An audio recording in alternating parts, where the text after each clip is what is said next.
If you convert your Excel reports to PDFs and then you send these by email, you know the drill. If your file is set up something like this, so let's say I have different sheets for different countries and different managers are responsible for each country. So let's say Tom is responsible for the UK.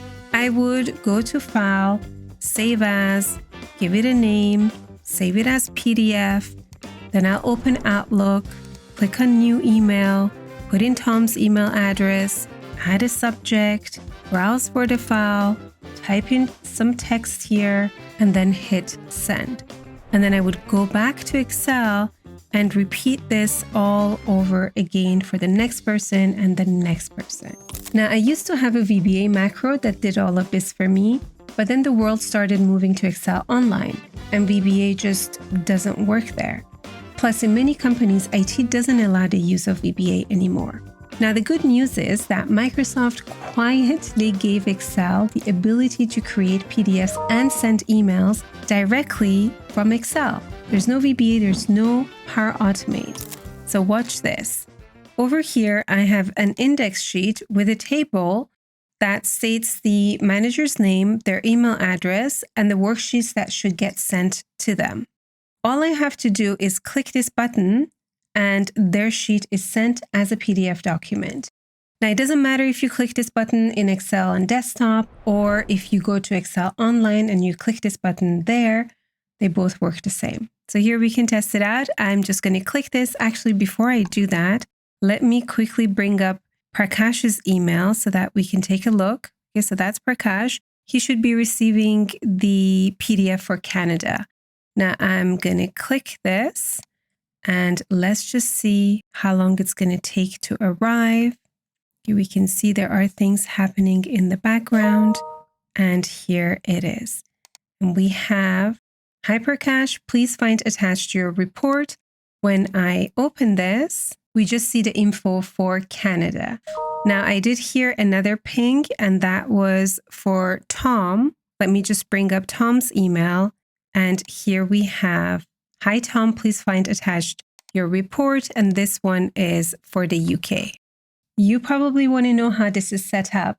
We're going to build up to that. We'll start simple first, and I'll take you through the steps.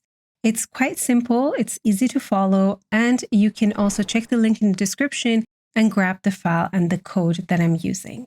Now, by code, I mean Office scripts. So this button here uses Office scripts to figure out which sheet to send. It converts to PDF, and then it sends it with an email.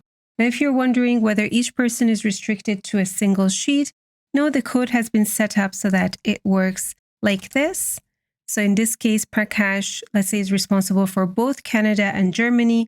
When I click this, Prakash will receive one PDF that includes both Canada and Germany, and it looks like this.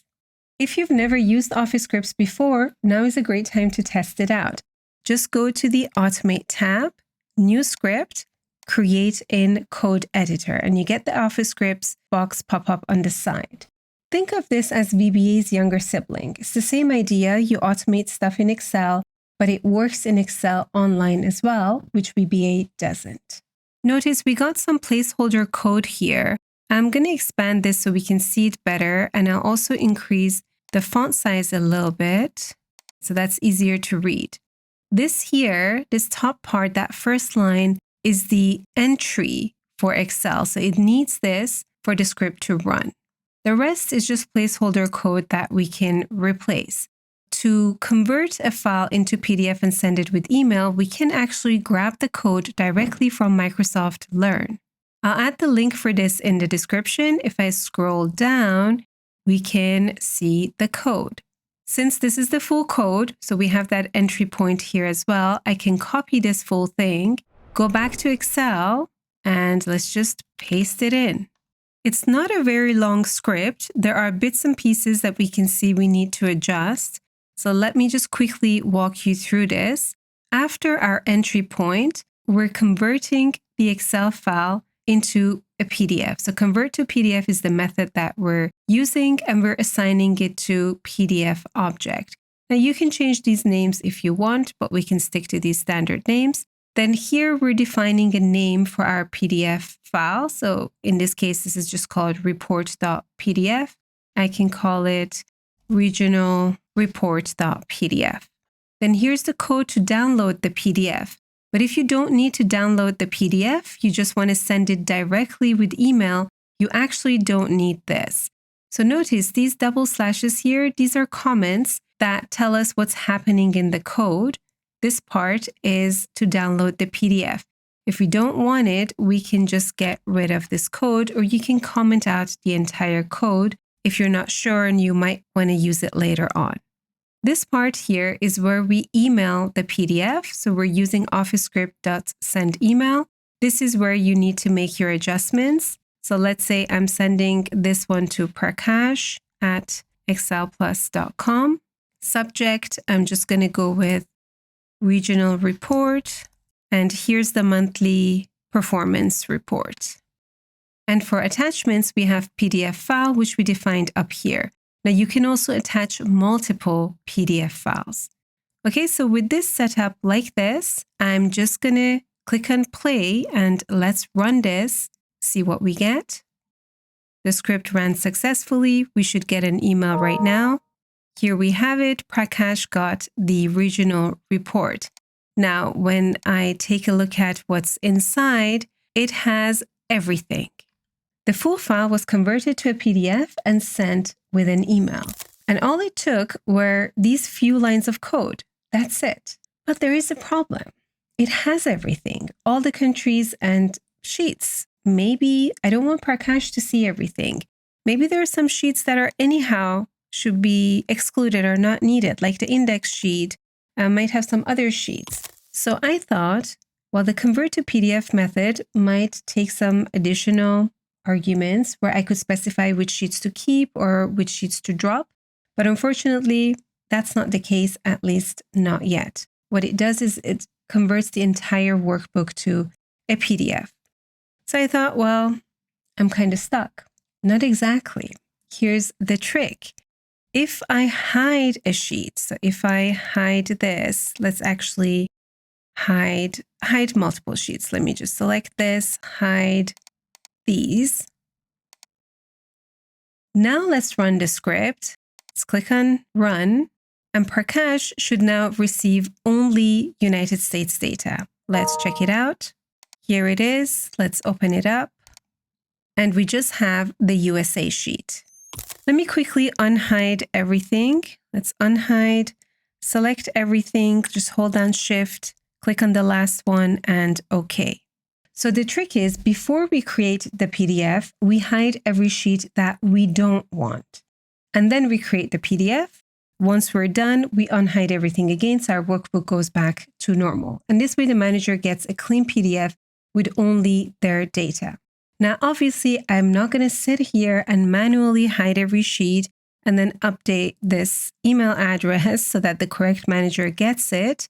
I want to automate everything. This is where our index sheet comes into play.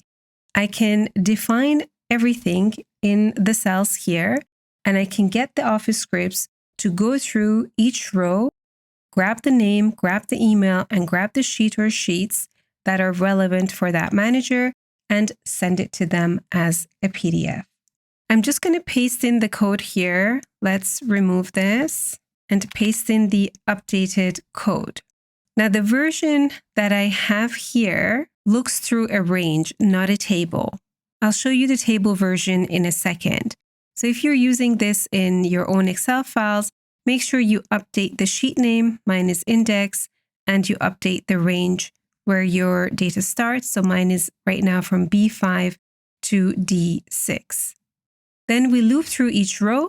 And then if we have multiple sheets assigned to a manager, we split the sheet names by a comma. So that's where we take care of multiple sheets. We make any target sheets visible first because we're going to run into an error if we hide everything. So just to make sure that doesn't happen, we make the sheets visible and then we hide the stuff that we don't want. Then we convert to PDF and then we add a personal message. Once we're done, we make all the sheets visible again. Now, don't worry, you don't have to write this from scratch. Just download the workbook. You're going to find the link in the description and you're going to see the code there. Now, once you have your script, it's also good practice to give your script a proper name, right? So script 11 doesn't mean much. Let's go ahead and rename it. I'll call it convertToPdf range and enter. You might have to wait a little bit, and then you're going to see it become available in your Office Scripts gallery here. So all you would need to do is select it and run it. The thing that I didn't really like about this version was that I'm referencing a range. I would prefer to reference a table. Right? This makes it a lot more dynamic. So I created a version here, which I realize now has a typo in the name. So let me just go and edit this. This is the version that uses a table. The table is called sendList, right? So if I go to table design, sendList, if you're using a different table name, just make sure you update this bit in the code. Now, I also added some debugging to this. So you're going to notice that this code is longer. And that's for cases when someone types in a wrong sheet name. So what if the sheet doesn't exist? If I don't account for that, then the code is going to run into an error. What if some bits are empty? What if the email is empty? So to account for that, I've added some error handling. So in case we have empty rows or a sheet doesn't exist, that row is skipped. Okay, so once this is set up, you can just click on run and run the code. Or if you want to add a button to your report like the one I have here, click on these more options and add it in the workbook. Okay, and then you just need to run this and your emails are automatically sent. So if I bring up Tom's Outlook, here Tom has received a personal message with the PDF for the country that he's responsible for. And if I bring up Prakash's email, he's received the countries that he's responsible for. Now you might notice there's a time difference here. That's because Prakash is located in India, so there's a time difference between where Tom is located. So that's Office Scripts. Now the advantage of Office Scripts is that it works on desktop as well as on Excel Online. And we didn't need to combine it with other tools like Power Automate. We got everything in this one script. And don't forget, you can download the file from the link in the description. Now, if you're a fan of automation, you're going to love our Automate Excel Recipes course, which takes a look at lots of different realistic cases and takes you through different tools you can use to automate the entire process. So from Power Query, Power Automate, and some Office Scripts as well. Okay, so check that out as well if you're interested. Thank you for watching. Thank you for being here. I know this was a bit of a longer video. I hope you enjoyed it, and I'll catch you in the next video.